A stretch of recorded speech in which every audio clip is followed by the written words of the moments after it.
Good morning and welcome to doctor stock. ഇന്നത്തെ doctor സ്റ്റോക്കിലെ വിഷയം ഹൃദ്രോഗം സംബന്ധിച്ചാണ്, അല്ലെങ്കിൽ ഹൃദയത്തെ സംബന്ധിച്ചാണ്.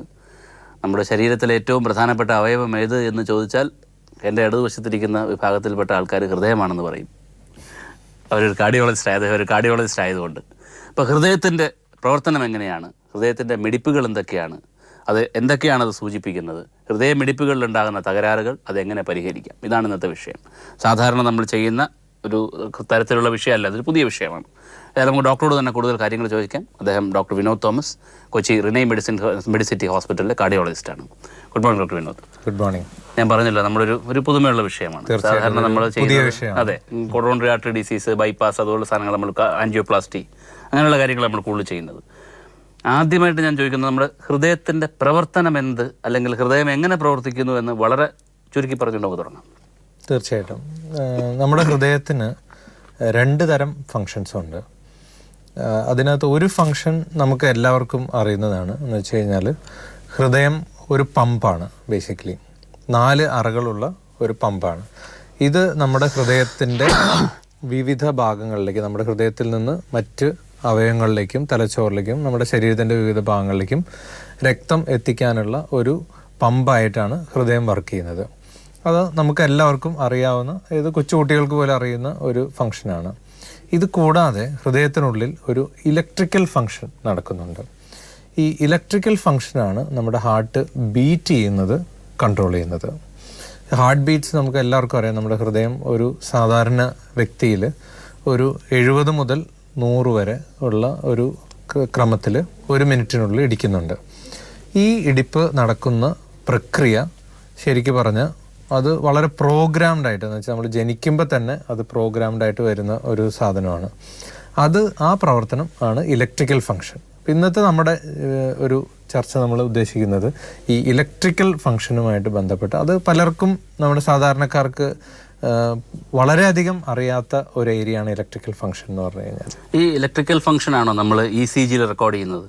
തീർച്ചയായിട്ടും നമ്മൾ ഒരു ECG എടുക്കുമ്പോൾ നമ്മൾ പ്രത്യേകമായിട്ട് നോക്കുന്നത് നമ്മുടെ ഹാർട്ടിൻ്റെ ഒരു ഇലക്ട്രിക്കൽ ആക്ടിവിറ്റി. ഈ ഇലക്ട്രിക്കൽ ആക്ടിവിറ്റിയിൽ വരുന്ന വ്യതിയാനങ്ങളാണ് നമ്മൾ ഒരു ECG എടുക്കുമ്പോൾ നോക്കുന്നത്. നമ്മൾ ഇതിനകത്ത് നോക്കുന്നത് ഓരോ ഹൃദയത്തിൻ്റെ ഇടിപ്പ് എത്ര വേഗതയിൽ നടക്കുന്നു, അതുപോലെ തന്നെ ഓരോ അറയിൽ നിന്ന് ഉൽപ്പാദിപ്പിക്കുന്ന ഇലക്ട്രിസിറ്റിയുടെ ഒരു റെക്കോർഡിംഗ് ആണ് നമ്മൾ ECG എടുക്കുമ്പോൾ നമുക്ക് കിട്ടുന്നത്. അതിൽ നിന്ന് നമുക്ക് കുറേ കാര്യങ്ങൾ, എന്ന് വെച്ച് കഴിഞ്ഞാൽ ഓരോ അറയുടെ പ്രവർത്തനം, അതുപോലെ തന്നെ ഇടിപ്പിൻ്റെ വേഗത, അതുപോലെ തന്നെ ക്രമത്തിലാണോ ഇടിക്കുന്നത് വെച്ച് കഴിഞ്ഞാൽ ഹൃദയത്തിൻ്റെ മുകളിലെ 2 അറകൾ ഇടിച്ചതിന് ശേഷം മാത്രമേ താഴത്തെ അറ ഇടിക്കാൻ പാടുള്ളൂ. അതിലൊക്കെ ചിലപ്പം ചില വ്യതിയാനങ്ങൾ വരാറുണ്ട്. അപ്പം അതുപോലെ ക്രമത്തിലാണോ ഈ ഒരു ഇടിപ്പ് നടക്കുന്നത്, 2 അറയും തമ്മിൽ ഒരു ക്രമം പാലിക്കുന്നുണ്ടോ, ഇങ്ങനെയുള്ള എല്ലാ കാര്യവും നമുക്ക് ECG നോക്കിയാൽ നമുക്ക് അറിയാൻ പറ്റും. ഈ ഹൃദയമിടിപ്പിൽ വ്യതിയാനങ്ങൾ ഉണ്ടാകുമെന്ന് പറഞ്ഞല്ലോ, അതാണ് ECGയിൽ സൂചിപ്പിക്കുന്നതെന്നും പറഞ്ഞു. തീർച്ചയായിട്ടും. ഈ വ്യതിയാനങ്ങൾ ഉണ്ടാകാനുള്ള കാരണങ്ങൾ എന്തൊക്കെയാണ്? തീർച്ചയായിട്ടും നമുക്ക് ആദ്യം തന്നെ ഈ വ്യതിയാനങ്ങളെ പറ്റി ഒരു ഷോർട്ടായിട്ട് പറയുകയാണെങ്കിൽ, നമുക്ക് 2 തരത്തിലുള്ള വ്യതിയാനങ്ങൾ ഉണ്ടാകാം. ഒന്ന്, ഈ ഇടിപ്പ് വേഗത കൂടാനുള്ള കാരണങ്ങളുണ്ട്. അതുപോലെ തന്നെ ഈ ഇടിപ്പ് കുറയാനുള്ള കാരണങ്ങളുണ്ട്. ഇത് 2 തരം കാരണങ്ങൾ കൊണ്ട് സാധാരണ വരാറുണ്ട്. ഒന്നെന്ന് വെച്ച് കഴിഞ്ഞാൽ പ്രധാനമായിട്ടും ഇലക്ട്രിക്കൽ ആക്ടിവിറ്റിയിൽ വരുന്ന വ്യതിയാനങ്ങൾ, അത് ഹൃദയത്തിൻ്റെ ഈ ഇലക്ട്രിക്കൽ സർക്യൂട്ട്സിൽ തന്നെ വരുന്ന പ്രശ്നങ്ങൾ കൊണ്ട് വരാറുണ്ട്. അത് ചിലപ്പം പ്രായം കൊണ്ട് വരാം, അത് ചിലപ്പം മറ്റ് ചില കാരണങ്ങൾ കൊണ്ട് വരാം. അത് ഇലക്ട്രിക്കൽ കണ്ടക്ഷൻ സിസ്റ്റത്തിൽ വരുന്ന ഡീജനറേഷൻ എന്ന് പറയുന്നത് വെച്ച് കഴിഞ്ഞാൽ കാലക്രമേണ അതിൽ വരുന്ന തേയ്മാനം പോലെയുള്ള അവസ്ഥകൾ കൊണ്ട് ചിലപ്പം നമുക്ക് ഈ വ്യതിയാനങ്ങൾ വരാം. ചിലപ്പം നമുക്ക് ചില അസുഖങ്ങളിൽ ഇതുപോലുള്ള വേരിയേഷൻസ് വരാം. എന്ന് വെച്ച് കഴിഞ്ഞാൽ എസ്പെഷ്യലി തൈറോയിഡ് അസോസിയേറ്റഡ് ആയിട്ടുള്ള കണ്ടീഷൻസ്. എന്ന് വെച്ച് കഴിഞ്ഞാൽ തൈറോയിഡിൻ്റെ പ്രവർത്തനം കൂടുന്ന അവസ്ഥയിലാണെങ്കിൽ ഹാർട്ട് ബീറ്റ് വളരെ കൂടും. അതുപോലെ തന്നെ തൈറോയിഡിൻ്റെ പ്രവർത്തനം കുറയുന്ന അവസ്ഥയിലാണെങ്കിൽ ഹാർട്ട് ബീറ്റ് വളരെ കുറഞ്ഞു പോകാനുള്ള സാധ്യതയുണ്ട്. അപ്പോൾ അങ്ങനെ ചില ഹോർമോൺസിൻ്റെ പ്രവർത്തനം, അതുപോലെ ചില മരുന്നുകളുടെ പ്രവർത്തനം, ചില മെഡിസിൻസ്, പ്രത്യേകമായിട്ട് നമ്മൾ പ്രഷറിനൊക്കെ ഉപയോഗിക്കുന്ന ചില മെഡിസിൻസൊക്കെ കഴിക്കുകയാണെങ്കിൽ ഈ ഹാർട്ട് ബീറ്റ് കുറഞ്ഞു പോകാനുള്ള ഇതുണ്ട്. അപ്പം അങ്ങനെ നമ്മൾ പല കാരണങ്ങളുണ്ട്. എക്സ്റ്റേണൽ ഫാക്ടേഴ്സും ഉണ്ട്, അതുപോലെ തന്നെ ഹൃദയത്തിന് ഉള്ളിൽ നിന്നുള്ള ഫാക്ടേഴ്സ് കൊണ്ടും നമുക്ക് വേണമെങ്കിൽ ഹാർട്ട് ബീറ്റ്സിൽ വ്യതിയാനങ്ങൾ വരാം. ഈ ഹാർട്ട് ബീറ്റ്സിൽ വ്യതിയാനങ്ങൾ വരാം എന്ന് പറയുമ്പോൾ അതൊരു ഫിസിഷ്യൻ്റെ കാഴ്ചപ്പാടിലാണ് പറയുന്നത്. അപ്പോൾ അത് ഹാർട്ട് ബീറ്റ്സിലുള്ള വ്യതിയാനമാണ് ഈ പേഷ്യൻറ്റിൽ സംഭവിക്കുന്നതെന്ന് അറിയണമെങ്കിൽ ഒരു കാർഡിയോളജിസ്റ്റ് നോക്കണം, എന്നാലേ അറിയാൻ പറ്റുള്ളൂ. ഒരു പേഷ്യൻറ്റിന് എങ്ങനെ ഇത് അറിയാൻ പറ്റും? വ്യത്യാസം എന്തായിരിക്കും പേഷ്യൻറ്റിന് ഫീൽ ചെയ്യുന്നത്? തീർച്ചയായിട്ടും അത് വളരെ പ്രധാനപ്പെട്ടതാണ്. നമുക്കൊരു രോഗിക്ക് നമ്മുടെ ഹൃദയമിടിപ്പിൽ എന്ത് വ്യത്യാസം വരുന്നു എന്നുള്ളത് നമ്മൾ അറിഞ്ഞിരിക്കേണ്ടത് വളരെ എങ്ങനെയാണ് നമുക്ക് അനുഭവപ്പെടുക എന്നുള്ളതാണ്. ഇതിൽ നമ്മൾ പറഞ്ഞല്ലോ, ഈ ഹൃദയമിടിപ്പ് കൂടുന്ന അവസ്ഥ എന്ന് വെച്ച് കഴിഞ്ഞാൽ ഹാർട്ട് ബീറ്റ് കൂടുന്ന അവസ്ഥയിൽ നമുക്ക് കൂടുതലായിട്ട് നമ്മുടെ ഹൃദയസ്പന്ദനം നമുക്ക് കൂടുതലായിട്ട് അനുഭവപ്പെടും. നമുക്ക് ഹാർട്ട് കൂടുതലായിട്ട് ഇടിക്കുന്നത് നമുക്ക് നെഞ്ചിൽ വന്ന് ആ ത്രസ്റ്റ് ഉണ്ടല്ലോ, ആ ത്രസ്റ്റ് നമുക്ക് കൂടുതലായിട്ട് അനുഭവപ്പെടും. അതിന് പാൽപിറ്റേഷൻസ് എന്ന് നമ്മൾ പറയും. അപ്പോൾ അത് ഹാർട്ട് ബീറ്റ്സ് കൂടുമ്പോൾ നമുക്ക് തീർച്ചയായിട്ടും ഒരാൾക്കത് വരാൻ സാധ്യതയുണ്ട്. പിന്നെ അതുപോലെ തന്നെ ചില അസുഖങ്ങൾ ഹാർട്ട് ബീറ്റ് വല്ലാതെ കൂടിപ്പോകും. എന്ന് വെച്ച് കഴിഞ്ഞാൽ ഹാർട്ടിന് പിന്നെ പ്രവർത്തിക്കാൻ പറ്റാത്ത, പ്രോപ്പറായിട്ട് നമുക്ക് ഹാർട്ട് വർക്ക് ചെയ്യാൻ പറ്റാത്ത സാഹചര്യം വരുമ്പം ഹാർട്ടിൻ്റെ പ്രവർത്തനം വീക്കാവും. അങ്ങനെ വരുമ്പം തലകറക്കം വരാൻ സാധ്യതയുണ്ട്. പെട്ടെന്ന് തലകറങ്ങി വീഴുക എന്ന് വെച്ച് കഴിഞ്ഞാൽ ഹാർട്ട് ബീറ്റ് വല്ലാണ്ട് കൂടിക്കഴിഞ്ഞാൽ, ഒരു പരിധി വിട്ട് കൂടിയാൽ ചിലപ്പോൾ നമുക്കത് ഹാർട്ടിന് താങ്ങാൻ പറ്റാത്ത സ്ഥിതി വന്നാൽ സഡൻ ലോസ് ഓഫ് കോൺഷ്യസ്നസ് എന്ന് വെച്ചാൽ പെട്ടെന്ന് തലകറങ്ങി വീഴുന്ന അവസ്ഥ വേണമെങ്കിൽ വരാം. ഇതേ അവസ്ഥ തന്നെയാണ് ഹാർട്ട് ബീറ്റ് കുറയുമ്പോഴും. ഹാർട്ട് ബീറ്റ് കുറയുമ്പോൾ ഏറ്റവും പ്രധാനപ്പെട്ട വെച്ചാൽ നമ്മുടെ ബ്രെയിനിലേക്കുള്ള സർക്കുലേഷൻ നടക്കില്ല. ഹാർട്ട് ബീറ്റ് ഒരു പരിധി വിട്ട് കുറഞ്ഞാൽ നമ്മുടെ തലച്ചോറിലേക്കുള്ള രക്തോട്ടത്തിൽ പ്രശ്നം വരികയും തലകറക്കം, പെട്ടെന്ന് ബ്ലാക്ക് ഔട്ട്. തലകറക്കം എന്ന് പറഞ്ഞാൽ നമ്മൾ തല ചുറ്റുന്ന പോലെയല്ല, നമ്മുടെ കണ്ണിരുട്ടടച്ച് പെട്ടെന്ന് നമ്മൾ വീഴുന്ന പോലത്തെ ഒരവസ്ഥ ഉണ്ടാവാൻ സാധ്യതയുണ്ട്. ഡോക്ടർ, നമ്മൾ ഹൃദയമിടിപ്പിൽ വരുന്ന വ്യതിയാനങ്ങൾ അതൊരു പേഷ്യൻ്റ് എങ്ങനെ ഫീൽ ചെയ്യും എന്നാണ് നമ്മൾ പറഞ്ഞിരുന്നത്. പേഷ്യൻ്റ് ഇപ്പോൾ ഇങ്ങനൊരു വ്യതിയാനം പോലെ ഫീൽ ചെയ്യുകയും ഈ പറയുന്ന സിംറ്റംസ് എന്തെങ്കിലും ഫീൽ ചെയ്യുകയും ചെയ്യുകയാണെന്നുണ്ടെങ്കിൽ, ഇപ്പം ഒരു ബോധക്ഷയം പോലെ വരികയാണെങ്കിൽ ഒരു പക്ഷേ പേഷ്യൻറ്റിന് നേരിട്ട് വരാൻ പറ്റില്ല. അതല്ലെങ്കിൽ പേഷ്യൻ്റ് ഒരു ഡോക്ടറെ അടുത്ത് വന്നാൽ നിങ്ങളുടെ അടുത്ത സ്റ്റെപ്പ് എന്തായിരിക്കും? തീർച്ചയായിട്ടും രോഗിക്ക് രണ്ട് രീതിയിലുള്ള ടെസ്റ്റുകൾ ആവശ്യമാണ്. ഒന്ന്, ഒരു ക്ലിനിക്കൽ എക്സാമിനേഷൻ. നമ്മളൊരു സിമ്പിളായിട്ട് പറയുകയാണെങ്കിൽ നമ്മുടെ റേഡിയൽ പൾസ് അല്ലെങ്കിൽ നമ്മൾ നാഡി പിടിച്ചു നോക്കിയാൽ തന്നെ നമുക്ക് ഒരാളുടെ ഹൃദയമിടിപ്പിൽ എന്തോരം വേരിയേഷൻ വരുന്നുണ്ടെന്ന് നമുക്ക് ഏകദേശം ഒരു ഐഡിയ കിട്ടും. എത്രത്തോളം സ്പീഡിലാണ് ഇടിക്കുന്നത്, എന്ത് താളത്തിലാണ് ഇടിക്കുന്നത്, കൃത്യമായ താളം ഇത് മെയിൻറ്റെയിൻ ചെയ്യുന്നുണ്ടോ എന്ന് നമ്മൾ നോക്കണം. അതുപോലെ എക്സ്ട്രാ ആയിട്ടുള്ള ബീറ്റ്സ് എന്ന് വെച്ച് കഴിഞ്ഞാൽ നമ്മുടെ സാധാരണ ഇടിപ്പിൻ്റെ ഇടയിൽ കൂടെ ചിലപ്പം അബ്നോർമൽ ആയിട്ടുള്ള ഇടിപ്പുകൾ വരും. ആ ഇടിപ്പുകൾ വരുന്നുണ്ടോ എന്ന് നമുക്കറിയാം. സ്പീഡ് കൂടുതലാണോ കുറവാണോ എന്നറിയാം. അതുപോലെ നമ്മുടെ ഓസ്കൾട്ടേഷൻ, നമ്മൾ സാധാരണ സ്റ്റെതസ്കോപ്പ് വെച്ച് നമ്മൾ നോക്കുമ്പോൾ നമുക്ക് ഹാർട്ട് ബീറ്റ്സ് കൃത്യമായ രീതിയിലാണോ, ഇത് ഒരു താളത്തിൽ തന്നെയാണോ അതോ വേറെ താളത്തിലാണോ, അതുപോലെ തന്നെ കൃത്യമായ ഈ സിങ്ക്രണി, ഏട്രിയം വെൻട്രിക്കിൾ അങ്ങനെ മുകളിൽ അറിയും താഴെ അറിയും തമ്മിൽ സിങ്ക്രണസ് ആയിട്ടാണോ ഇടിക്കുന്നത്, ഇങ്ങനെയുള്ള കാര്യങ്ങളെ പറ്റി നമുക്ക് ഒരു വ്യക്തമായൊരു ഐഡിയ, ഒരു റഫ് ഒരു ഐഡിയ നമുക്ക് ഒരു ഡോക്ടർക്ക് ചെയ്യാൻ പറ്റും. അതൊരു ഫിസിഷ്യനോ അല്ലെങ്കിൽ ഒരു കാർഡിയോളജിസ്റ്റോ, അത് നമുക്ക് ഒരു പ്രോപ്പർ ട്രെയിനിങ് ഉള്ള ഒരു ഡോക്ടർക്ക് നമുക്കത് മനസ്സിലാക്കാൻ പറ്റും. തുടർന്ന് നമ്മൾ ഏറ്റവും സിമ്പിളായിട്ട് സാധാരണ ചെയ്യുന്ന ഒരു ടെസ്റ്റ് എന്ന് വെച്ച് കഴിഞ്ഞാൽ ECG ആണ്. ECG എടുക്കുമ്പോൾ തന്നെ നമുക്ക് ഹൃദയത്തിൻ്റെ വേരിയേഷൻസിൽ എത്രത്തോളം ചേഞ്ചസ് ഉണ്ടെന്ന് അറിയാം. ഈ ഇടിപ്പുകളിൽ എന്തെങ്കിലും വേരിയേഷൻസ് കണ്ടു കഴിഞ്ഞാൽ നമ്മൾ ഒരു എക്കോ കാർഡിയോഗ്രാം എന്ന് വെച്ച് കഴിഞ്ഞാൽ സ്ട്രക്ചറലി ഹാർട്ടിന് എന്തെങ്കിലും പ്രശ്നങ്ങൾ വന്നിട്ടാണോ ഈ ഒരു ഇടിപ്പിൽ വേരിയേഷൻ വരുന്നത് എന്നുള്ളത് നമ്മൾ നോക്കും. അതുപോലെ തന്നെ സ്ട്രക്ചറലി ചിലപ്പോൾ വേരിയേഷൻസ് ഇല്ലാതെയും ഹാർട്ടിൻ്റെ ഇടിപ്പുകളിൽ വരാം. അപ്പം സ്ട്രക്ചറലി വേരിയേഷൻസ് ഉള്ള ആളുകളാണെങ്കിൽ രണ്ടിനും ചികിത്സ ആവശ്യമാണ്. എന്നുവെച്ചാൽ ഹാർട്ടിൻ്റെ പ്രോബ്ലത്തിനും ട്രീറ്റ് ചെയ്യണം, ഇടിപ്പിനും ട്രീറ്റ്മെൻറ്റ് ആവശ്യമാണ്. സ്ട്രക്ചറലി നമുക്ക് ഹാർട്ട് നോർമലായിട്ടുള്ള വ്യക്തികളാണെങ്കിൽ ഇടിപ്പിൻ്റെ അസുഖത്തിനുള്ള മാത്രം ട്രീറ്റ്മെൻറ്റ് നമുക്ക് എടുത്താൽ മതിയാവും. ഹാർട്ടിൻ്റെ ബീറ്റിനുള്ള വേരിയേഷനുള്ള ചികിത്സ മാത്രം നമ്മൾ എടുത്താൽ മതിയാവും. പിന്നെ ചില ആളുകളിൽ നമ്മളൊരു ECG എടുക്കുമ്പോൾ മാത്രം ചിലപ്പം നമുക്ക് ഈ ബീറ്റ്സ്, ഈ അബ്നോർമൽ ബീറ്റ്സ് നമുക്ക് പിക്ക് ചെയ്യണമെന്ന് നിർബന്ധമില്ല. കാരണം ECG നമ്മൾ എടുക്കുന്നത് ഒരു വളരെ ഷോർട്ട് പീരീഡ് ഓഫ് ടൈമാണ് എടുക്കുന്നത്. അപ്പോൾ ചിലപ്പം അബ്നോർമൽ ബീറ്റ് ഉണ്ടായത് ചിലപ്പോൾ വേറൊരു സമയത്തായിരിക്കാം, നമ്മൾ ECG എടുക്കുന്നത് ചിലപ്പോൾ വേറെ സമയത്തായിരിക്കാം. അങ്ങനെയുള്ള കാര്യങ്ങൾ മനസ്സിലാക്കാനായിട്ട് കുറച്ചുകൂടി അഡ്വാൻസ്ഡ് ആയിട്ടുള്ള ടെസ്റ്റുകളുണ്ട്. അതിന് ഹോൾട്ടർ മോണിറ്ററിങ് എന്ന് പറയും. എന്നുവെച്ചാൽ 24 മണിക്കൂറും നമ്മൾ ഒരു ECG മെഷീൻ കണക്ട് ചെയ്തിട്ട് നമ്മൾ നോക്കും. ആ സമയത്ത് രോഗിക്ക് ഒരു റൂമിൽ നിന്ന് വേറെ റൂമിലേക്ക് പോകാനോ അല്ലെങ്കിൽ നടക്കുന്നതിനോ അല്ലെങ്കിൽ ഉറങ്ങുന്നതിനോ ഒന്നും തടസ്സങ്ങളൊന്നുമില്ല. പോർട്ടബിൾ ECG മെഷീൻ എന്ന് വെച്ച് കഴിഞ്ഞാൽ രോഗിയുടെ ചെസ്റ്റിൽ തന്നെയായിരിക്കും നമ്മളത് കണക്ട് ചെയ്യുന്നത്. ഷർട്ടൊക്കെ ഇടാം. അപ്പോൾ നമുക്കത് വെച്ച് വീട്ടിൽ വേണമെങ്കിൽ പോകാനും പറ്റും. അത് വെച്ച് നമ്മളൊന്ന് 24 hours മോണിറ്റർ ചെയ്താൽ നമുക്ക് കുറച്ച് ഐഡിയ കിട്ടും. 24 hours വരാത്ത രീതിയിലുള്ള ഇടിപ്പുകൾ പിക്ക് ചെയ്യാനായിട്ട് ഇവൻറ്റ് ലൂപ്പ് റെക്കോർഡേഴ്സ് എന്ന് വെച്ച് കഴിഞ്ഞാൽ ഒരു മാസം വരെ വേണമെങ്കിൽ നമുക്ക് ഒരു രോഗിയുടെ ഹൃദയമിടിപ്പ് നമുക്ക് വേണമെങ്കിൽ മോണിറ്റർ ചെയ്യാൻ പറ്റും. അത് നമ്മുടെ ഇപ്പോൾ ടെലിഫോണിലൊക്കെ ഉള്ള പോലെ GPS വഴിയാണ്. എന്ന് വെച്ച് കഴിഞ്ഞാൽ രോഗിക്ക് വീട്ടിൽ പോവാം, ഒരു ഡോക്ടർക്ക് ഒരു ഇവൻ്റ് ഉണ്ടായ രോഗി പ്രസ് ചെയ്ത് കഴിഞ്ഞാൽ നമുക്ക് ആ ECG നമുക്ക് നമ്മുടെ കമ്പ്യൂട്ടറിൽ കാണാൻ പറ്റും. അപ്പം അങ്ങനെയുള്ള സൗകര്യങ്ങളും നമുക്കുണ്ട്. പിന്നെ ഇതിനേക്കാളും അഡ്വാൻസ്ഡ് ആയിട്ട് ഒരു ഒരു ഇൻവെസ്റ്റിഗേഷൻ എന്ന് പറഞ്ഞാൽ ഇലക്ട്രോഫിസിയോളജിക്കൽ സ്റ്റഡീസ് എന്ന് പറയും. എന്ന് വെച്ചാൽ നമ്മൾ ചില ഈ ഹാർട്ടിൽ ചില കത്തീറ്റേഴ്സൊക്കെ ഇട്ടിട്ട് നമ്മൾ ഈ ഇടിപ്പുകൾ എത്രത്തോളം വരുന്നുണ്ടല്ലോ നമുക്ക് അളക്കാനും പറ്റും. അപ്പോൾ ഇതാണ് അടുത്ത സ്റ്റെപ്പ്. ECGയിൽ പ്രശ്നമുണ്ട് അങ്ങനെ ഉണ്ടെങ്കിൽ ഹോൾട്ടർ, ഇവൻ ലൂപ്പ് റെക്കോർഡർ, ഇലക്ട്രോഫിസിയോളജി സ്റ്റഡീസ്, ഈ 3 തരത്തിലുള്ള ടെസ്റ്റുകൾ ആവശ്യത്തിനനുസരിച്ചിട്ട് ഒരു ഡോക്ടർക്ക് നിർദ്ദേശിക്കാം. അപ്പോൾ ഇതെല്ലാം കഴിഞ്ഞു, സിംറ്റംസ് എല്ലാം ഉള്ള ഒരു പേഷ്യൻറ്റിനെ ഈ പറയുന്ന ടെസ്റ്റുകളെല്ലാം ചെയ്ത് നിങ്ങൾ രോഗം കണ്ടുപിടിച്ചാൽ അടുത്ത സ്റ്റെപ്പ് ട്രീറ്റ്മെൻറ്റ് ഓപ്ഷൻസ് എന്തൊക്കെയാണുള്ളത്? ട്രീറ്റ്മെൻറ്റ് ഓപ്ഷൻസ് എന്ന് വെച്ച് കഴിഞ്ഞാൽ നമുക്ക് ആദ്യം ഹൃദയമിടിപ്പ് കൂടുന്ന അവസ്ഥയെ പറ്റി പറയാം. ഹൃദയമിടിപ്പ് കൂടുന്ന അവസ്ഥയ്ക്ക് അതിന് നമുക്ക് സാധാരണ ഉള്ളത് വല്ലാണ്ട് കൂടുന്ന എന്ന് വെച്ച് കഴിഞ്ഞാൽ ഒരു പരിധി വിട്ട് കൂടുന്ന അസുഖങ്ങളാണെങ്കിൽ, അങ്ങനെ പല അസുഖങ്ങളുണ്ട്. ഒരു ഹാർട്ട് ബീറ്റ്സ് ഒരു 150യുടെ മേലെ പോകുന്ന അസുഖങ്ങളുള്ള സിറ്റുവേഷൻസും ഉണ്ട്. അങ്ങനെയുള്ള സിറ്റുവേഷൻസ് വരികയാണെങ്കിൽ സാധാരണ രീതിയിൽ ചില അസുഖങ്ങൾക്ക് മരുന്നുകൾ മാത്രം, നമുക്ക് മെഡിക്കേഷൻസ് മാത്രം കൊണ്ട് ട്രീറ്റ്മെൻറ്റ് നമുക്ക് ചെയ്യാൻ പറ്റും. ചില അസുഖങ്ങളിൽ നമുക്ക് ഇത് റേഡിയോ ഫ്രീക്വൻസി അബ്ലേഷൻ എന്ന് പറയും. ഈ അബ്നോർമൽ ബീറ്റുകൾ ഉണ്ടാകുന്ന ഫോക്കസ് നമുക്ക് സെലക്റ്റീവായിട്ട് ഒരു കത്തീറ്റർ ഉപയോഗിച്ച് ഹാർട്ടിനുള്ളിൽ പോയിട്ട് നമുക്ക് ആ ഏരിയ മാത്രം ഡിസ്ട്രോയ് ചെയ്ത് കളയാൻ പറ്റും. എന്ന് വെച്ചാൽ ഇടിപ്പുണ്ടാവുന്ന കറക്റ്റ് ഇപ്പോൾ ഒരു 2 മില്ലിമീറ്റർ ഒരു ഏരിയ എന്നായിരിക്കും ചിലപ്പോൾ ഹാർട്ടിൻ്റെ ഈ ബീറ്റ് വരുന്നത്. അതിന് റേഡിയോ ഫ്രീക്വൻസി അബ്ലേഷൻ എന്ന് പറഞ്ഞാൽ നമ്മൾ ആൻജിയോഗ്രാമൊക്കെ ചെയ്യുന്നതിൻ്റെ ഒരു അഡ്വാൻസ്ഡ് ഫോമാണ്. ഹാർട്ടിനുള്ളിൽ ചില കത്തീറ്റേഴ്സ് കൊണ്ടുപോയി ഇടിപ്പ് ലോക്കലൈസ് ചെയ്ത് ആ ഇടിപ്പുണ്ടാവുന്ന ഏരിയ നമ്മൾ റേഡിയോ ഫ്രീക്വൻസി അബ്ലേഷൻ വഴി അത് കോയഗുലേറ്റ് ചെയ്ത് കളയും അവിടുത്തെ. അപ്പോൾ ആ ഒരു പ്രക്രിയയ്ക്ക് റേഡിയോ ഫ്രീക്വൻസി അത് പെർമനൻറ്റ് ക്യൂറാണ്, പിന്നെ ഇടിപ്പ് ഉണ്ടാവില്ല. അതാണ് ഇടിപ്പ് കൂടുന്ന അവസ്ഥയ്ക്കുള്ള ട്രീറ്റ്മെൻറ്റ്. ഇടിപ്പ് കുറയുന്ന അവസ്ഥയ്ക്കാണെങ്കിലോ?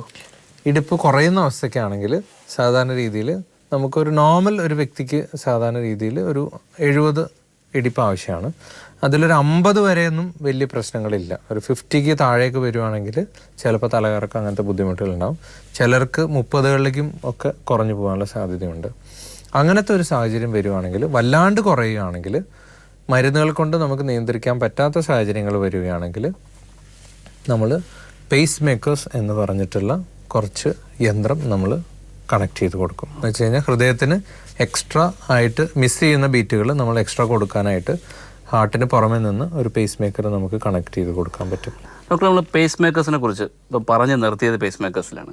ഈ ഒരുപാട് പറഞ്ഞു കേട്ടിട്ടുള്ളൊരു വാക്കാണ് ഈ പേസ് മേക്കർ എന്ന് പറയുന്നത്. അപ്പോൾ അതെന്താണ് ഈ സാധനം എന്നൊന്ന് പറഞ്ഞു തുടങ്ങാം നമുക്ക്.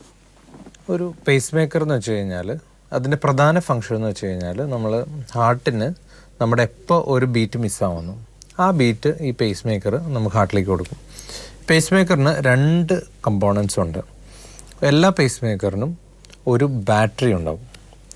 ഒരു ബാറ്ററി എന്ന് വെച്ചാൽ അത് ലിത്തിയം കൊണ്ടുണ്ടാക്കുന്ന ബാറ്ററിയാണ്. അതിനൊരു ആവറേജ് ലൈഫ് 10 വർഷം നമുക്കുണ്ടാവും. ആ ബാറ്ററിയിൽ നിന്ന് നമ്മൾ 1 or 2 വയറുകൾ ഹാർട്ടിനുള്ളിലേക്ക് കണക്ട് ചെയ്യും. അത് നമ്മൾ ഈ ബാറ്ററി എന്ന് പറയുന്നത് സാധാരണ രീതിയിൽ നമ്മുടെ ഈ തോളെല്ലുണ്ടല്ലോ, ഈ തോളെല്ലിന് താഴെയായിട്ട് നമ്മൾ സ്കിന്നിൻ്റെ അടിയിലാണ് ഈ ബാറ്ററി വെക്കുന്നത്. അത് ചെറിയൊരു മൈനർ പ്രൊസീജിയർ വഴിയാണ് നമ്മൾ ഇതിനടിയിൽ വെക്കുന്നത്. അവിടെ നിന്ന് നമ്മൾ ഒരു വെയിനിലേക്ക് നമ്മൾ ഈ വയറുകൾ കടത്തി നമ്മൾ ഹാർട്ടിനുള്ളിലേക്ക്, അതിനകത്ത് ഒരു വയറ് ഹൃദയത്തിൻ്റെ മുകളിലെ അറയിലും ഒരു വയറ് ഹൃദയത്തിൻ്റെ താഴെ അറയിലാണ് വെക്കുന്നത്. സാധാരണ ഇങ്ങനെ വെക്കുന്ന പേസ് മേക്കർക്ക് ഡുവൽ ചേംബർ പേസ് മേക്കർ എന്ന് പറയും. ഇങ്ങനെ 2 വയറോ അല്ലെങ്കിൽ ഒരു വയറോ നമ്മൾ ഹൃദയത്തിനുള്ളിലേക്ക്, ഈ വയറുകളെ നമ്മൾ ലീഡ് എന്നാണ് വിളിക്കുക. ഈ വയറുകൾക്കൊരു പ്രത്യേകതയുണ്ട്. ഇത് കണ്ടിന്യൂസ് ആയിട്ട് നമ്മുടെ ഹാർട്ടിൻ്റെ ബീറ്റ് മോണിറ്റർ ചെയ്തുകൊണ്ടിരിക്കും. എന്നുവെച്ചാൽ കോൺസ്റ്റൻ്റ് ആയിട്ട് 24 hours into 365 days ഇത് നമ്മുടെ ഹൃദയത്തിൻ്റെ ഇടിപ്പുകളെ നമ്മൾ കോൺസ്റ്റൻ്റ് ആയിട്ട് മോണിറ്റർ ചെയ്തുകൊണ്ടിരിക്കും. എപ്പോൾ നമ്മുടെ ഇടിപ്പ് കുറയുന്നു അപ്പം നമുക്ക് ഒരു റേറ്റും സെറ്റ് ചെയ്യാൻ പറ്റും. 70-ൽ താഴെ വരുവാണെങ്കിൽ ഒരു ബീറ്റ് കൊടുക്കാം, അല്ലെങ്കിൽ 60-ൽ താഴെ വരുവാണെങ്കിൽ ഒരു ബീറ്റ് കൊടുക്കാം. അങ്ങനെ നമുക്ക് സെറ്റ് ചെയ്ത് കഴിഞ്ഞാൽ എപ്പോൾ ഹാർട്ട് ബീറ്റ് 60-ൽ നിന്ന് താഴെ പോകുന്നു ഒരു എക്സ്ട്രാ ബീറ്റ് നമ്മൾക്ക് ഹാർട്ടിന് ഇത് കൊടുക്കാൻ പറ്റും. ഈ ബാറ്ററിയിൽ നിന്നാണ് ഇതിൻ്റെ ഇലക്ട്രിക്കൽ ഇമ്പൾസ് വരുന്നത്. ഇത് നമ്മുടെ ഹൃദയത്തിൻ്റെ സാധാരണ നമുക്ക് എല്ലാ വ്യക്തികൾക്കും നമ്മുടെ ഹൃദയത്തിലൊരു പേസ് മേക്കറുണ്ട്. അത് ഹൃദയത്തിൻ്റെ വലത്തെ മുകളിലെ അറയിലാണ് ഈ പേസ് മേക്കർ സ്ഥിതി ചെയ്യുന്നത്. അപ്പോൾ ഈ അറയിൽ ഉണ്ടാകുന്ന പേസ് മേക്കറിൻ്റെ അതേ പ്രവർത്തനം പോലെ തന്നെ ഇത് മാച്ച് ചെയ്ത് വരും. അപ്പോൾ ഒരു സാധാരണ പേസ് മേക്കറിന് സിമുലേറ്റഡ് ആയിട്ടുള്ള പേസ് മേക്കറാണ്. പക്ഷേ നമ്മുടെ പേസ് മേക്കർ വീക്കാകുമ്പോൾ മാത്രമേ ഈ പേസ് മേക്കർ വർക്ക് ചെയ്യുള്ളൂ. അതാണ് ഇതിൻ്റെ അഡ്വാൻറ്റേജ്. പേസ് മേക്കറിനെ കുറിച്ച് പറഞ്ഞപ്പോൾ പറഞ്ഞു 10 വർഷമാണ് ഇതിൻ്റെ ലൈഫ് എന്ന് പറഞ്ഞു. 10 വർഷം കഴിഞ്ഞാൽ അപ്പോൾ എന്ത് ചെയ്യും? 10 വർഷം കഴിയുമ്പം സാധാരണ രീതിയിൽ ഈ ബാറ്ററി, ഇത് ശരിക്കും നമ്മുടെ സാധാരണ ഒരു ബാറ്ററിയുടെ തുല്യമാണ്. ബാറ്ററി വീക്കാവുകയും ചിലപ്പോൾ പേസ് മേക്കറിൻ്റെ ഫംഗ്ഷൻ കുറയുകയും ചെയ്യും. അത് നമുക്ക് എല്ലാ വർഷവും ഒരു ചെക്കപ്പിലൂടെ നമുക്ക് മനസ്സിലാക്കാൻ പറ്റും. എവറി ഇയർ പേസ് മേക്കർ ചെയ്ത ആളുകളിൽ ഒരു ചെക്കപ്പ് നമ്മൾ ചെയ്യും. അപ്പോൾ ബാറ്ററിയുടെ ലൈഫ് തീരാറാകുമ്പം നമുക്ക് ഈ ബാറ്ററി നമ്മൾ റീപ്ലേസ് ചെയ്ത് കൊടുക്കണം. അപ്പോൾ അത് ഇതേപോലെ തന്നെ ഇവിടെ നമ്മൾ ചെറുതായിട്ട് ഓപ്പൺ ചെയ്ത് ഈ ബാറ്ററി നമ്മൾ ഡിസ്കണക്ട് ചെയ്തിട്ട് പുതിയ ബാറ്ററി നമ്മൾ വെച്ച് കൊടുക്കും. അപ്പോൾ അത് വീണ്ടും അടുത്ത ഒരു 10 വർഷത്തേക്ക് വീണ്ടും നമുക്ക് ലൈഫ് കിട്ടുകയും ചെയ്യും. അതാണ് സാധാരണ രീതിയിൽ നമ്മൾ ചെയ്യണത്. ഇതിനകത്ത് നോർമലി നമ്മൾ ഹൃദയത്തിൻ്റെ പ്രവർത്തനത്തെ മിമിക് ചെയ്യുന്നത് ഈ ഡുവൽ ചേംബർ പേസ് മേക്കറാണ്. എന്ന് വെച്ച് കഴിഞ്ഞാൽ 2 അറകളിലും പേസ് ചെയ്യുന്ന രീതിയിലുള്ള, മുകളിലെ അറയിലും താഴത്തെ അറയിലും സീക്വൻഷ്യലായിട്ട് പേസ് ചെയ്യുന്നതാണ്. പക്ഷേ ചില ആളുകൾക്ക് ഇതിൻ്റെ കോസ്റ്റ് അഫോർഡ് ചെയ്യാനായിട്ട് ചിലപ്പം ബുദ്ധിമുട്ടുണ്ടാകുമ്പം നമ്മൾ സിംഗിൾ ചേംബർ പേസ് മേക്കർ എന്ന് പറയും. അത് ഒരറയിൽ മാത്രമേ പേസ് ചെയ്യുള്ളൂ. പക്ഷെ അതാണെങ്കിലും ലൈഫ് സേവിങ് ആണ്. ഇപ്പോൾ ഈ പേസ് മേക്കറിൻ്റെ കാര്യം പറഞ്ഞപ്പോൾ ഇപ്പോൾ ഡ്യുവൽ ചേംബർ പേസ് മേക്കർ പറഞ്ഞു, സിംഗിൾ ചേംബർ പറഞ്ഞു. അപ്പോൾ പല തരത്തിലുള്ള, അതായത് ഇപ്പോൾ ആൻജിയോപ്ലാസ്റ്റി ചെയ്യുമ്പോഴത്തേക്ക് സ്റ്റെൻറ്റുകൾ പല തരത്തിൽ പല വിലയിലുള്ള സ്റ്റെൻറ്റുകൾ ഉള്ള പോലെ തന്നെ ഇതിനും ഉണ്ടോ അങ്ങനെ ഒരു സംഭവം? ഉണ്ട്, തീർച്ചയായിട്ടും ഉണ്ട്. പേസ് മേക്കറുകൾ ഞാൻ പറഞ്ഞല്ലോ, ഇപ്പം നമുക്കൊരു 4 തരത്തിൽ നമുക്ക് തിരിക്കാൻ പറ്റും. ഒന്ന് സിംഗിൾ ചേംബർ പേസ് മേക്കർ എന്ന് വെച്ചാൽ ഒരറയിൽ മാത്രമേ ഒരു ലീഡ് ഉണ്ടാവുള്ളൂ. 2 ഡുവൽ ചേംബർ പേസ് മേക്കർ, ഹാർട്ടിൻ്റെ മുകളിലെ അറയിലും താഴത്തെ അറയിലും പേസ് ചെയ്യും. 3 ബൈവെൻട്രിക്കുലർ പേസ് മേക്കർ എന്ന് പറയും. അതിൽ 3 അറകളിലും പേസ് മേക്കർ ഉണ്ടാവും. എന്ന് വെച്ച് കഴിഞ്ഞാൽ അതിൻ്റെ ലീഡ് വന്നിട്ട് 3 അറകളിൽ, ഹൃദയത്തിൻ്റെ മുകളിലെ ഒരറയിലും താഴത്തെ 2 അറകളിലും പേസ് മേക്കർ ഉണ്ടാവും. ഇതുപോലെ തന്നെ കുറച്ച് അഡ്വാൻസ്ഡ് ആയിട്ടുള്ള പ്രോഗ്രാമിംഗ് എന്ന് വെച്ച് കഴിഞ്ഞാൽ ഹാർട്ടിൻ്റെ ഇടിപ്പുകൾ കൂടുന്ന സമയത്ത് അതിനെ ടെർമിനേറ്റ് ചെയ്യാനുള്ള പ്രോഗ്രാമിംഗ് ഉള്ള പേസ് മേക്കേഴ്സ് ഉണ്ട്. പിന്നെ നമ്മൾ ഓടുകയൊക്കെ ചെയ്യുമല്ലോ, ചിലപ്പോൾ നമ്മൾ എക്സസൈസ് ചെയ്യും, നമ്മൾ ഓടും, അല്ലെങ്കിൽ ഒരു കയറ്റം കയറും. അപ്പോൾ നമ്മൾ ഹാർട്ട് ബീറ്റ് ഇത്തിരി കൂടേണ്ട ആവശ്യമുണ്ട്. റേറ്റ് റെസ്പോൺസീവ് പേസ് മേക്കർ എന്ന് വെച്ചാൽ നമ്മൾ വർക്ക് ചെയ്യുന്നതിനനുസരിച്ചിട്ട് പേസ് മേക്കർ അത് സെൻസ് ചെയ്തിട്ട് ഇടിപ്പ് കൂട്ടുന്ന അങ്ങനെ ടൈപ്പ് പേസ് മേക്കേഴ്സ് ഉണ്ട്. പിന്നെ MRI കോമ്പാറ്റബിൾ പേസ് മേക്കർ ആണ്. പേസ് മേക്കർ ഇട്ട ആളുകളിൽ സാധാരണ രീതിയിൽ ഒരു ലിമിറ്റേഷൻ എന്ന് പറയുന്നത് ചിലപ്പം MRI സ്കാൻ എടുക്കാനായിട്ട്, അതുപോലെ ഹൈ ഇലക്ട്രിക്കൽ ആക്ടിവിറ്റി ഉള്ള സ്ഥലങ്ങളിൽ പോയി നിൽക്കാനായിട്ടുള്ള ബുദ്ധിമുട്ട് ചിലപ്പം ഉണ്ടാവാൻ സാധ്യതയുണ്ട്. അപ്പം അങ്ങനെയുള്ള ആളുകളിൽ MRI എടുക്കാൻ പറ്റുന്ന രീതിയിലുള്ള പേസ് മേക്കേഴ്സും അവൈലബിൾ ആണ്. ഇങ്ങനെ പല തരത്തിലുള്ള പേസ് മേക്കേഴ്സ് ഉണ്ട്. അതിൻ്റെയൊക്കെ കോസ്റ്റ് വൈസ് ചെറിയ വ്യത്യാസങ്ങൾ ഉണ്ടാവും. ഇപ്പോൾ ഈ ഓടുന്ന അല്ലെങ്കിൽ എക്സസൈസ് ചെയ്യുന്ന ആൾക്കാർക്ക് അത് ടോളറൻ്റ് ആയിട്ടുള്ള പേസ് മേക്കർ ഉണ്ടെന്ന് പറഞ്ഞല്ലോ. അപ്പോൾ നോർമൽ സാധാരണ പേസ് മേക്കർ വെക്കുന്ന ഒരാൾക്ക് എന്തെങ്കിലും റെസ്ട്രിക്ഷൻസ് ഉണ്ടോ? അവർക്ക് എക്സസൈസ് ചെയ്യാൻ പാടില്ല, ഓടാൻ പാടില്ല, അങ്ങനെ എന്തെങ്കിലും ഉണ്ടോ? ഇല്ല, ഒരു റെസ്ട്രിക്ഷനും ഇല്ല. പേസ് മേക്കർ വെക്കുന്ന ആളുകൾക്ക് സാധാരണ ഒരു വ്യക്തി ചെയ്യുന്നത് പോലെ തന്നെ എല്ലാ ആക്ടിവിറ്റീസും ചെയ്യാം. ഓടുന്നതിനോ ചാടുന്നതിനോ അല്ലെങ്കിൽ നടക്കുന്നതിനോ ഒന്നും ഒരു കുഴപ്പമില്ല. പക്ഷേ ചിലപ്പോൾ എന്താണെന്ന് വെച്ച് കഴിഞ്ഞാൽ ചില വ്യക്തികൾക്ക് ഹാർട്ട് ബീറ്റ് കൂട്ടാൻ കപ്പാസിറ്റി ഉണ്ടാവില്ല. അങ്ങനെയുള്ള വ്യക്തികളിൽ ചിലപ്പം പേസ് മേക്കറിൽ മാത്രമാണ് ഇടിപ്പിരിക്കണമെന്ന് വെച്ച് കഴിഞ്ഞാൽ റേറ്റ് റെസ്പോൺസീവ് പേസ് മേക്കർ വയ്ക്കാനായിരിക്കും നല്ലത്. എന്ന് വെച്ച് കഴിഞ്ഞാൽ നമ്മൾ എക്സസൈസ് ചെയ്യുമ്പോൾ ഒരു 10 ബീറ്റ്സ് എക്സ്ട്രാ വരും. നമ്മളിപ്പോൾ നോർമലി പേസ് മേക്കർ 60 സെറ്റ് ചെയ്തിരിക്കണം. പക്ഷെ ഒരു 100 മീറ്റർ ഓടാൻ പോകുന്ന ആൾക്ക് 100 ബീറ്റ്സ് എങ്കിലും വേണം. അപ്പോൾ ആ സമയത്ത് 100ലേക്ക് ഇത് കൂട്ടാൻ പറ്റുന്ന പേസ് മേക്കേഴ്സ് ഉണ്ടെങ്കിൽ വളരെ നന്നായിരിക്കും. ഈ പേസ് മേക്കർ വയ്ക്കുന്നത് ഓൾമോസ്റ്റ് ഇപ്പം ഇടിപ്പിൻ്റെ വ്യതിയാനങ്ങളുള്ള ആൾക്കാർക്ക് നല്ലതാണ്. ഇതിനെന്തെങ്കിലും കോൺട്രാ ഇൻഡിക്കേഷൻസോ കോംപ്ലിക്കേഷൻസോ അല്ലെങ്കിൽ ഇതിനെന്തെങ്കിലും ഒരു റെസ്ട്രിക്ഷൻസോ അങ്ങനെ എന്തെങ്കിലും ഉണ്ടോ? ഇല്ല. നോർമലി പേസ് മേക്കർ എന്ന് പറയുന്നത് ഞാൻ പറഞ്ഞല്ലോ ഒരു ഇൻവേസീവ് പ്രൊസീജിയറാണ്. അപ്പോൾ അതുകൊണ്ട് ഏതൊരു സ്റ്റാൻഡേർഡ് പ്രൊസീജിയറിന് വരുന്ന ചില റിസ്ക്കുകളും കോംപ്ലിക്കേഷൻസും അത് ഈ പേസ് മേക്കറിനും ഉണ്ടാവാം. പേസ് മേക്കർ വെക്കുമ്പോൾ ഏറ്റവും കൂടുതൽ നമ്മൾ ശ്രദ്ധിക്കുന്നത് ഇൻഫെക്ഷൻ വരാതിരിക്കാനാണ്. കാരണം നമ്മളൊരു എക്സ്റ്റേണലായിട്ട് ഒരു സാധനം കൊണ്ടുപോയിട്ട് നമ്മൾ ഇവിടെ വെക്കുകയും ഇതിൽ നിന്ന് നമ്മൾ ലീഡ് ഹാർട്ടിനുള്ളിലേക്കും വെക്കുകയാണ് ചെയ്യുന്നത്. അപ്പോൾ അതുകൊണ്ട് സാധാരണ ഈ മുറിവ് ഉണങ്ങുന്നതും അതിൽ ഇൻഫെക്ഷൻ വരാതിരിക്കുക എന്നുള്ളത് വളരെ പ്രധാനപ്പെട്ട ഒരു കാര്യമാണ്. അപ്പോൾ അതുകൊണ്ട് ഇൻഫെക്ഷൻ എപ്പോഴും നമ്മൾ ശ്രദ്ധിക്കുന്ന ഒരു ഏരിയയാണ്. പക്ഷേ വലിയ ഒരു കോൺട്രാ ഇൻഡിക്കേഷൻസ് ഒന്നും പേസ് മേക്കർ വെക്കാനായിട്ട് ആർക്കും ഇല്ല. കാരണം വെച്ച് കഴിഞ്ഞാൽ ഏതൊരു വ്യക്തിക്കും സാധാരണ രീതിയിൽ ചിലപ്പം 80 വയസ്സും 90 വയസ്സാവുന്ന ആളുകൾക്കൊക്കെയാണ് നോർമൽ പേസ് മേക്കർ വീക്കായിട്ട് പോവുക. അപ്പോൾ ആ സമയത്ത് പലരും ചോദിക്കും ഇത്രയും വയസ്സാകുമ്പോൾ നമ്മൾ പേസ് മേക്കർ വെക്കണ്ട. പക്ഷെ അതുപോലുള്ള ആളുകൾക്ക് പേസ് മേക്കർ വെച്ചാൽ നല്ല റെസ്പോൺസാണ് സാധാരണ കിട്ടുക. കാരണം വെച്ച് കഴിഞ്ഞാൽ അവർക്ക് പുതിയൊരു ഇടിപ്പ് ശരിക്കും കിട്ടുമ്പം നോർമലായിട്ട് അവർക്ക് വർക്ക് ചെയ്യാൻ പറ്റും. മറ്റേന്ന് വെച്ചാൽ അവരുടെ പേസ് മേക്കർ വീക്കായിരിക്കുകയാണ്. അപ്പം ഏത് വയസ്സിലും ഏത് പ്രായക്കാരിലും നമുക്ക് വെക്കാവുന്ന ഒരു മെഷീനാണ്. അത് ലൈഫ് സേവിങ് മെഷീനാണ്. പലപ്പോഴും നമുക്ക് ഹാർട്ട് ബീറ്റ് കുറഞ്ഞു പോയി മരിച്ചു പോകുന്ന ഘട്ടം വരെ എത്തുമ്പോൾ നമുക്ക് ഈ പേസ് മേക്കർ വെക്കുന്നതോടെ ആൾക്കൊരു പുതിയ ജീവൻ കിട്ടുന്ന ഡെഫിനറ്റ്ലി അത് കാണാറുണ്ട്. വളരെ ലൈഫ് സേവിങ്, വളരെ റിവാർഡിംഗ് ആയിട്ടുള്ള ഒരു മെഷീനാണ് പേസ് മേക്കേഴ്സ് എന്ന് വെച്ച് കഴിഞ്ഞാൽ. ഓക്കെ ഡോക്ടർ, ഇന്നത്തെ ഡോക്ടർ സ്റ്റോക്കിൻ്റെ സമയം ഇവിടെ അവസാനിക്കുകയാണ്. ഇന്നത്തെ ഡോക്ടർ സ്റ്റോക്കിൽ ഡോക്ടർ വിനോദ് തോമസ്, അദ്ദേഹം റിനൈ മെഡിസിറ്റി ഹോസ്പിറ്റലിലെ കാർഡിയോളജിസ്റ്റാണ്. പേസ് മേക്കേഴ്സിനെ കുറിച്ചാണ് ഞങ്ങൾ സംസാരിച്ചത്. അതായത് ഹൃദയമിടിപ്പുകളിലുണ്ടാകുന്ന വ്യതിയാനങ്ങളെ പുറമിൽ നിന്ന് കൊടുക്കുന്ന ഒരു എക്സ്റ്റേണൽ ഡിവൈസ് വെച്ച് എങ്ങനെ കറക്റ്റ് ചെയ്യാം, അതാണ് ഇവിടെ സംസാരിക്കേണ്ടത്. ഹൃദയമിടിപ്പുകളിലുണ്ടാകുന്ന വ്യതിയാനങ്ങൾ എങ്ങനെ നമുക്ക് ഒരു പേഷ്യൻറ്റിനെ എങ്ങനെ തിരിച്ചറിയാം, അതിന് പിന്നെ നടത്തുന്ന പരിശോധനകൾ എന്തെല്ലാം, പേസ് മേക്കറുകൾ എന്താണ്, പേസ് മേക്കറുകൾ എത്ര തരത്തിലുണ്ട്, ഇതിനെക്കുറിച്ചെല്ലാം വളരെ വിശദമായിട്ട് ഡോക്ടർ പറയുകയുണ്ടായി. ഈ വിഷയത്തെ സംബന്ധിച്ച് എന്തെങ്കിലും സംശയങ്ങളുണ്ടെങ്കിൽ ഞങ്ങളുടെ ഇമെയിലിലേക്ക് എഴുതുക. doctorstock@kairolytv.in ആണ് ഞങ്ങളുടെ ഇമെയിൽ ID. പ്രോഗ്രാമിനെ കുറിച്ചുള്ള അഭിപ്രായങ്ങളും നിർദ്ദേശങ്ങളും കൂടി ഞങ്ങൾ എഴുതി അറിയിക്കുക. അടുത്ത ആഴ്ച വീണ്ടും കാണാൻ മറ്റൊരു വിഷയമായിട്ട്. ബൈ.